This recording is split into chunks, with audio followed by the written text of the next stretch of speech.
سلام عمنا لهم مدبنا إرترا بزعبات تجري حدش وسنة وسينا لنا تبالي تجرين أب إثيوبيان زكاير زلو أتي ناتو وسنة متزلو نايوت بوثات جماعة خلتنا نتجري حاجز خن قبر كم زلنا زبل حدا وسنة حلفون كم زلو كمون كاب تجري سلسة جنرالات أنا بأديس أبابا أتي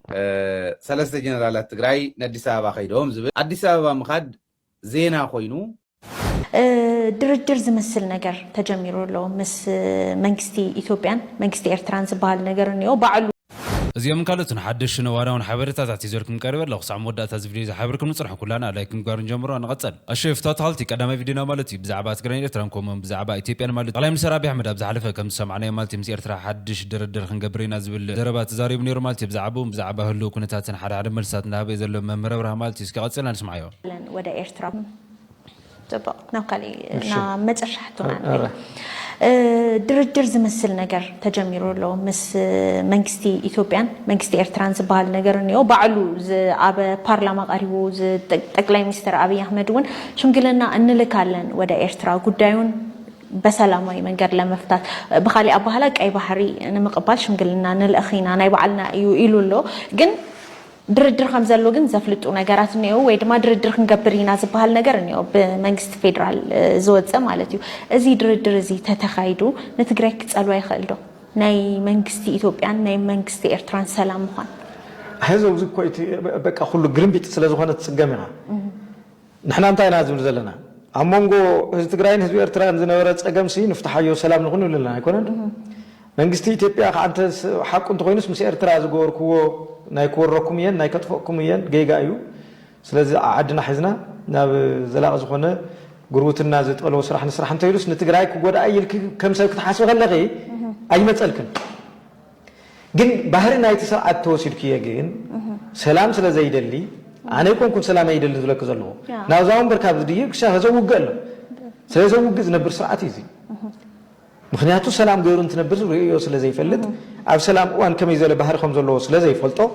ኣብና ታናይ ውግእ ባህሪኡ እየ ዝፈልጥ ስለዚ ካብቲ ባህሪኡ ተወጊስኪ ምስ ኤርትራ ሰላም ክብል ከሎ ናይ ብሓቂ ሰላም ደልዩ እዩ ኣይብልን እንታይ ዳ ይደልዩ ሰላም ዝብል ዘሎ እንተይልክኒ ኣብዚ ክህልዎ ዝኽእል ብድሆ ዝፀገሞ ነገር ኣምሓራ ሙሉእ ብምሉእ ተይተቋፃፀርካ ትግራይ ንምውጋእ ሰራዊት ኣቲኻ ንምውጋእ ተፀጊሙኒ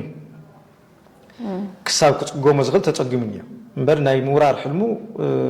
ሚያዝያ ትሕዝ ጀምሮ ዝሓለፈ ሚያዝያ ማለት እዩ ሰነ ይብል ግዛዕ ይብል ማለት እዩ ካብኡ ንኤርትራ ዝገብሮ ገወጣውን ናይ ትግራይ ኩነታት ተይተቋፃፀረ ዘይኮነሉ ምዃኑ ሓሲቡ ኣሎ ስለዚ ናይ ቀደም ሰዓብ ጉዳይ ዘቕምጥ ዘሎ እየ ዝብል ኣነ ንኤርትራ ኮንቴይን ብምግባር ምሳኹም ሰላም እየ ዝደሊ ምስ ትግራይ ዝገብሮ ግን ናይ ውሽጢ ጉዳይ እዩ ስለዚ ንስኹም ጠልቃይ ትእተውኒ ኢሉ ከፅንሕ تزاز تناسد تزاي كوينو خمت نسزولو شورت ميموري او كل اللي يلو سلازامن ها ابن اللي ارتراز غورو نايلو لا بقى تاني مودات عرور كوتوكس نغيروهم كوي ليلاونتكم سي بسنك ويانه انا افنا ناو اديس ابا كوينو يمبر مانم زحندولكم يلن كوينو متوم جنرالات تردي خندلخ 100 مليون حزب لنا نسكم زلكم بس 3 مليون تقول ببع عمد 3 مليون نولدنا ماتماتيكال إليمينيشن متر تقريبا ناس كنوت فوقكم يناكل صون السجن بزح سلا زي شجرات زولو تفوق زعون ملحس بزح سلا زي تقم عوزيتات كساي قبل مالتي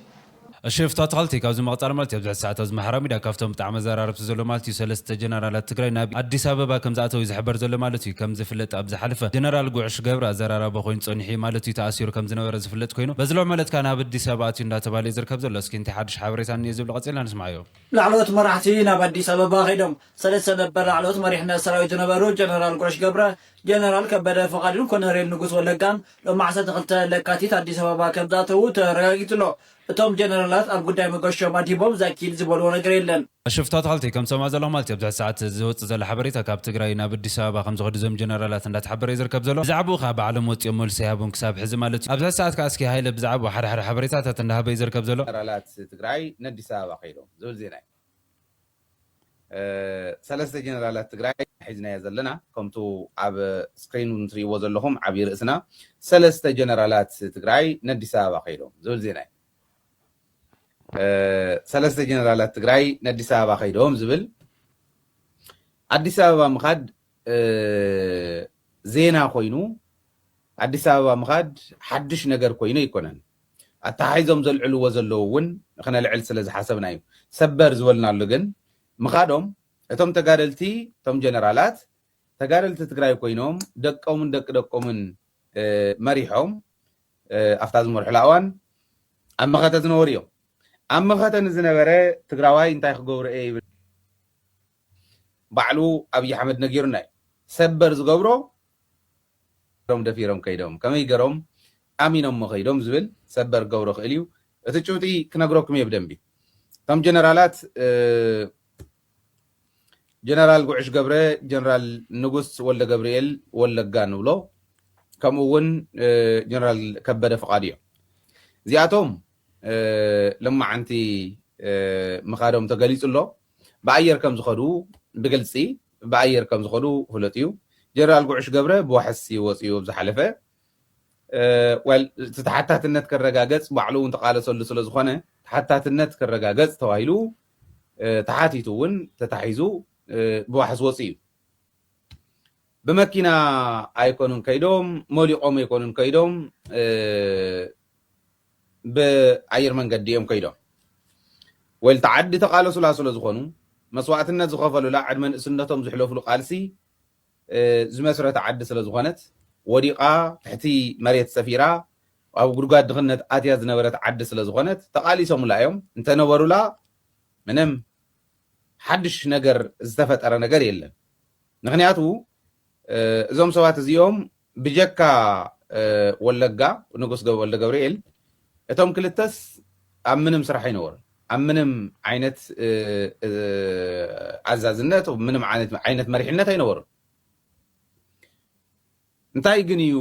ዝግበር ዘሎ ቢሃይንድ እቲ ከምኡ ዝንገር ዘሎ ዜና ዘሎ እንታይ እዩ ኣብይ ኣሕመድ ከነዚኦም ክፅውዖም ከሎ ነዚኦም ዝፅውዑ ሰባት ከቕምጥ ከሎ እንታይ እዩ ዝሕልፍ ዘሎ ዝብል ጥራሕ ኢና ክንርኢ ናይ ንጉስ ወልደ ገብርኤል ንበይኑ ንርአዮ ንጉስ ናይ ገዛኢ ምክትል እዩ ነይሩ ሓደ ሓደ ግዜ ንሕና እውን ዝሕለፍናዮም ዜናታት ምእረም ከቕምጠሎም ምክትል ኮሚሽነር ኣይኮነን ናይ ምክትል ናይ ተቀዳሚ ምክትል ዝበሃል ናቱ ምክትል ኮይኑ እዩ ናይ ፍሉይ ሓይሊ ወይ ፍሉይ ልኡኽ ኣዛዚ ኮይኑ እዩ ተመዲቡ ነይሩ ቀረባ ፍሉይ ልኡኽ ማለት ካሊእ ተኣምር የብሉን ፍሉይ ሓይሊ ማለት እዩ ፍሉይ ሓይሊ እዩ ማለት ልኡኹ ዝተወሰነ መልክዑ ዝተቐየረ ነገር ክህልዎ ይኸውን ግን ፍሉይ ሓይሊ ምክትል ኣዛዚ እዩ ነይሩ ኣዛዚ ኣለዎ እቲ ፍሉይ ሓይሊ እዚ ንምንታይ እየ ዝብሎ ዘለኹ ኣብ ሶሻል ሚድያ ከም እትርእይዎ በቃ ፍሉይ ሓይሊ ናይ ትግራይ ወይ ፍሉይ ልኡኽ ናይ ትግራይ በክ ተሪፉ ኣዛዚኡ ከይዱ ገለመለ ዝብሉ ኣብ ማሕበራዊ ሚድያ ስለ ዘሎ በክ ዝተረፈ ሓይሊ የለን ኣዛዚ ኣለዎ ኣዛዚኡ ገዛእ ገብሪ ሂወት እዩ ስለዚ ንጉሰ ወይ ንጉስ ወለጋ ንብሎ ምክትል እዩ ነይሩ እታ ተመዲቡላ ዝነበረ ኣብ ቀረባ እዋን ንክለዓል እውን ጭምጭምታ ነይሮም እዮም ጭምጭምታ ኢልካ ዜና ስለዘይሓልፍ ተዘይኮይኑ ምክንያት ኣለዎ እዚኣቶም ክሪፎም ሃይለ ደደብ ኣብዚ ሰዓት እዚ ሓበሬታ ዝትኽክል ከም ዝኾነ እንዳሓበረ ዝርከብ ዘሎ ብዛዕባኦም ካብ ሓደ ነገር እንዳብለ ዝርከብ ዘሎ እሺ ካብዚ መቕፃል ማለት እዩ ብዛዕባ ብህሉ ኩነታት ትግራይ ኣብዚ ማሕበራዊ ሚድያ ብዙሕ እንዳተባለ እዮም ዝርከብ ዘሎ ጀነራል ፃልቃን እውን ከም ዝፍለጥ ማለት እዩ ኣብ ዝሓለፈ ኣብ ሓደ መድረክ ዝተዘጋጀወ ማለት እዩ ብዛዕባ ትግራይ ሓደ ነገር እንዳብለ ነይሩ እስኪ እንታይ እኒአ ዝብል ቀፂልና ንስማዮ ኣብ ልዕሊ ትግራይ ኩናት ዝእውጅ ዘሎ ፃርቃን ዝግበር ኩናት ብጣዕሚ ሓፂር ብንእሽተይ ዋጋ ዝፍታሕ ክንገብሮ ኣለና ፈታዊ ኤርትራ ወይ ድማ ደላይ ለውጢ ህዝቢ ኤርትራ ኢሉ ዝሓስብ ኤርትራዊ እንተሎ ዓሻ ጥራይ እዩ እስኪ ንስምዓዮ ኣብ ትግራይ ኩናት ነትርፈሉ ዕድል ዓብዪ እዩ እናቀረበ ድማ ይኸይድ ኣሎ ዋና ዕላማና እዚ እዩ እንድሕር ኩናት ዝግበር ኮይኑ እውን ግን ብናቶም ድሌት ብዝኾነ ይኹን መንገዲ ክተርፍ ዘይፈቅዱ እንተኮይኖም እቲ ዝግበር ኩናት ብጣዕሚ ሓፂር ብንእሽተይ ዋጋ ዝፍታሕ ክንገብሮ ኣለና እቶም ወንጀለኛታት ተነፂሎም ወፂኦም ንሶም በይኖም ፀገም ዝጋፈጥሉ ኩነታት ክንፈጥር ክንፅዕር ኣለና እምበር ከም ሰምዓኹም ወይ ኣብ ዝሓፀረ እዋን ክንውድኦ ዝግባእ ኩናት ክንጅምር ኢና ኢሉ ኩናት ነጋሪት ኣብ ልዕሊ ህዝቢ ትግራይ ይውላዕ ኣሎ ጻርቃን ናብ ኣዲስ ኣበባ ዝኸርኩ ሕወሓት ምስ ሻዕብያ ተጻሚዳ ህዝቢ ትግራይ ብኩናት ከተጥፍእ ስለ ዝደለየት ኢሉ መመኽኒ ኣቕሪቡ ነይሩ ሕጂ ግን ንሱ ኣብ ትግራይ ንኽነግስ ምስ ብልጽግና ኮይኑ ህዝቢ ትግራይ እንደገና ብናይ ብልጽግና ሰራዊትን በቲ ንሱ ዝዕሾም መንእሰያት ትግራይ እንደገና ኩናት ክኽፈተላ ይእውጅ ኣሎ ብጣዕሚ ንዚኦምን ከምዚኦምን ዝኣመሰሉ ሰባት ከዓ ጽቡቕ ጌርካ ኢኻ ከተቃለሶምን ክትስዕሮምን ዘለካ ተጋሩ ጥራይ ኣይኮኑን ክቃለስዎም እንኮላይ ኤርትራውያን እውን ክቃለስዎም ይግባእ እዞም ሰባት እዚኣቶም ከምቲ ኣብ ትግራይ ዝተፈጸመ ግፍዒ ኣብ ኤርትራ ክፍጸም ምርኣይ እዩ ሕልሞም እምበር ህዝቢ ትግራይ ብውዕል ፕሪቶሪያ መሰረት ሰላሙ ክረክብ ናብቲ ንቡር ህይወቱ ክምለስ ኣይኮነን መፍቶት የእዱግ አብይ አሕመድ ዓሊ ኮይኖም ከዓ እንደገና አብይ አሕመድ ሰሪርዎም ክመጽእ ይደልዩ ካብዝን ላዕሊ ጸላእ ህዝብኻ ምዃን ካብዝን ላዕሊ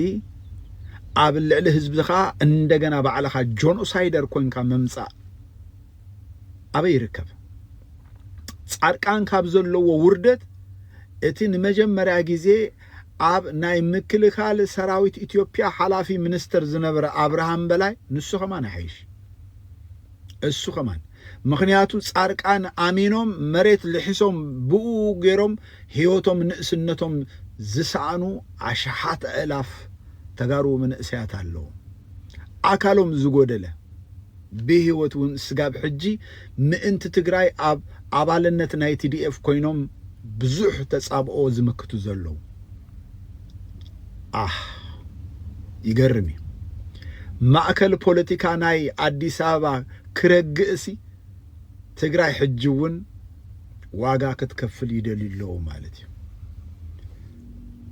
ጸጽቦ እስማዕና الشيفتا تالتي كم سمعوا ذلك مالتي أبزح الساعات حد تجارو ما راح تمالتي ناب تقرأي كينوات كفتر كم زغل نحبر يمدر كم زلوا نجرنا أبزح الساعات تقرأي من سي تقرأي كومون هزب تقرأي زلوا مالتي وكينات زي كونا سلامة ومن جد تراين يو مالتي الشيء كاز ما طال مالتي نفتنا مودة حبر تنانسجر كلنا مالتي أبز محرمي ده بتعمل زرار أبز خنا زيناني إرترا أبزح الساعات بزعبات تقرأي حدا وسانو سينا لنا تبالي إسقاط يلا نسمع يوم زي السراويت إرترا دحر مشترى وأخيبهم بزعبات تقرأي سراويت تقرأي زحلفوا تاريخ وزخنا وسانو له إزي أمون زخنا حبريتا يو أمون زخنا حبريتا كابوشت هاجر إرتراز مثلنا يو إذا من جزيك ناجر كلنا السوق اللي نبهها بترخب استناجرنا يا زي كونه إتي أوز تفت أما إتي أوخ كيدز أنح أخيباتات توم لعلوت مرحتي نبوليتيكاون وتهدرون مرحتي بحنسب كوينهم زوسن ووسان زملكتيو زي إرتراز غني مشتراوي سبسبا إرترا أسمر أيوخ كيد صنيحو بس مسرت دما لومي مدمدمتو رخيبه له بزحلفه تي برجز تي مدمدمتو زرخبه بزحلفه عربي معلتيو نزي مدمدمتا زي مستيرو زي دما انتي نزبل دما اب ኢትዮጵያ ንዝፍጠር ዝኾነ ይኹን መንቀሳቀስ ንዓና ንኤርትራውያን ብቀጥታ ክጸልወና ስለ ዝኽእል ኣብ ኢትዮጵያ ዝፍጠር ጽቡቕ ይኹን ሕማቕ ብ أتأنكرنا خنكهاتولن كم دما خل زخنا جبر ملسن كنه بقول لك بعض زبل حدا وسنة حليفة ملو خم دما أب تجرين أب إثيوبيان زكاير زلو أتي ناتوا وسنة زمت زلو نيوتت بوثات دما خلتنا نتجري حاجة خن جبر كم زلنا زبل حدا وسنة حليفة كم زلو إن تنكر زر كوبرات خاتلتي الشيفتا تخالتنا إلهم زنو برا حبرتها تازيو من كالتوني رما بقص على بعدش حبرتها خسان راح كن مز فيديو زموت عم كلهم لايك مقار كيترسعو سسنا يو تصبغ يسمعنا